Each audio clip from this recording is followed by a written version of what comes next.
بجائے ہدایت کے لوگ پریشان ہو رہے ہیں. اس میں لکھا ہے کہ اگر تیرا مرشد ہے تو 7 دن کے اندر اندر تجھے وہ سارے خزانے، اگر تو بھوکا ہے تو سارے خزانے دکھائے نا. ایسا مرشد کون ہے؟ ایسے کیسے ہو سکتا؟ کتاب تو معرفت کی تھی. اب جو معرفت میں نہیں ہے وہ لے کے بیٹھ گیا اس کو. وہ مرشد سے یہ چیز طلب کرتا ہے جو معرفت والے نے طلب کرنی تھی، وہ تو گیا نا.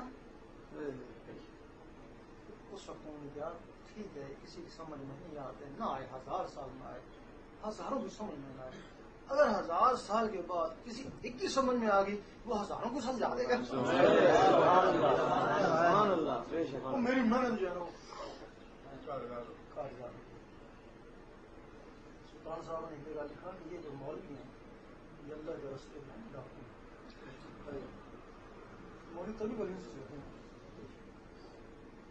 بات سمجھ میں نہیں آتی ہے تو ہم کو نمازیں پڑھاتے ہیں، قرآن پڑھاتے ہیں. سلطان صاحب کہتے ہیں یہ ڈاکو اللہ کے رستے میں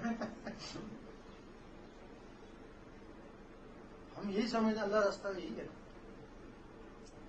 جب ہم اس لین میں آئے یہ اللہ کی ضرورت لگائیں جو سب سے زیادہ مخالف ہماری معلوم جو ہم جس کو اللہ کا راستہ سمجھتے ہیں وہ اللہ کا راستہ وہ نہیں، وہ جنت کا راستہ ہے. یہ جو ہم نمازیں وغیرہ سب یہ جنت کا راستہ ہے نا. اللہ کا راستہ تو یہ دل تھا نا، یہ ہم کو پتہ ہی نہیں تھا. جب آپ دل میں اللہ کی طرف لگے نا، دل کے راستے والے لگے نا تو ہماری مخالف شروع ہو. اب بے شک تم تجربہ کرو، مسجد میں جاؤ، جنت کا راستہ کرو، مولوی بڑا خوش ہوگا. اللہ کا راستہ اختیار کرو کہ میں دل سے اللہ لگا رہا ہوں، ضربے لگاؤ، دیکھو تمہارے پیچھے کیسے لگتے اللہ کا راستہ. ٹھیک ہے، کچھ لوگوں کے نصیبے میں وہ راستہ ہے، کچھ ایسے ہیں ان میں ان کے نصیبے میں یہ راستہ نہیں ہے.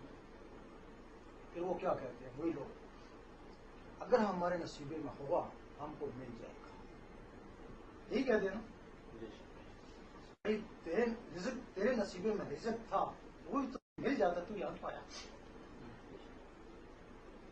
نصیبے یہ بھی مانتا ہے